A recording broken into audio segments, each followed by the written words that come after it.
Welcome.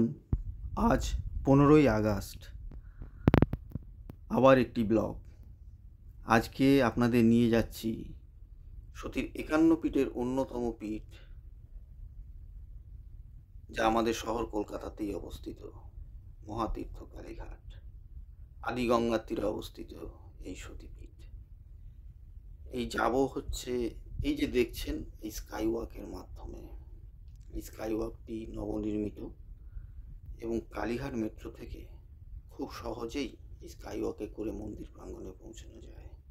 আর এই যে জায়গাটি দেখছেন, এখানে কালীঘাটের পুরো ইতিহাসটা বর্ণিত রয়েছে, কিভাবে এই মায়ের সতীপীঠ কালীঘাট মহাতীর্থে পরিণত হলো।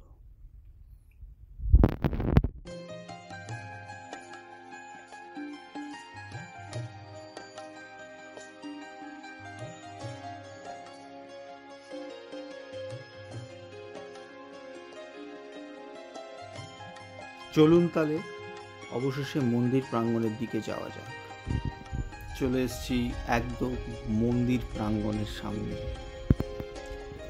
আজকে 15ই আগস্ট বলে প্রচুর ভিড়, এবং দেখুন ওয়েদারটাও ভারী চমৎকার, যেন একদম পুজো পুজো ওয়েদার চালু হয়ে গেছে। এই হচ্ছে মেন গেট, এদিক দিয়েই ভেতরে প্রবেশ করব।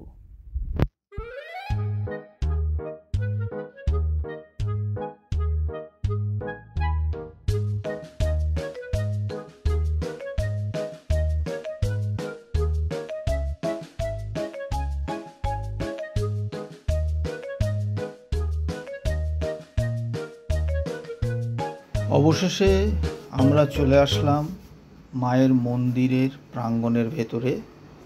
দেখতে পাচ্ছেন এই যে সামনে, এই হচ্ছে মন্দিরের মেন যে গেট।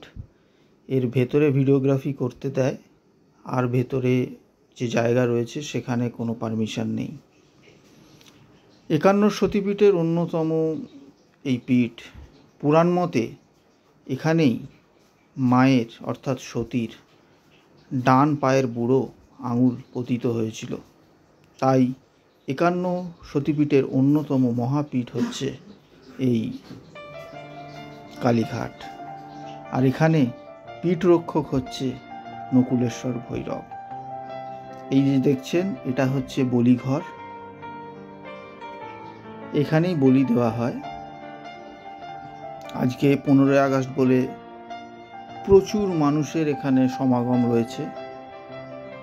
এই যে সামনে জায়গাটা, এইটা হচ্ছে মন্দিরের চূড়া, দেখতে পাচ্ছেন। ভিডিওগ্রাফি করতে দেয় না বলে অনেক সময় আমরা বাধাপ্রাপ্ত হয়েছি। একজন এসে হট করে মানাও করে যে ভিডিও করা যাবে না। যাই হোক, তাও যতটা পেরেছি আপনাদের দেখাতে সাহায্য করেছি।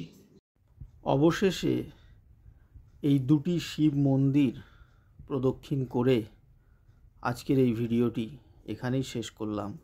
সবাই ভালো থাকবেন, সুস্থ থাকবেন, আর অবশ্যই চ্যানেলটা একবার হলেও লাইক বা সাবস্ক্রাইব করবেন। দেখা হবে পরের অন্য কোনো ব্লগে।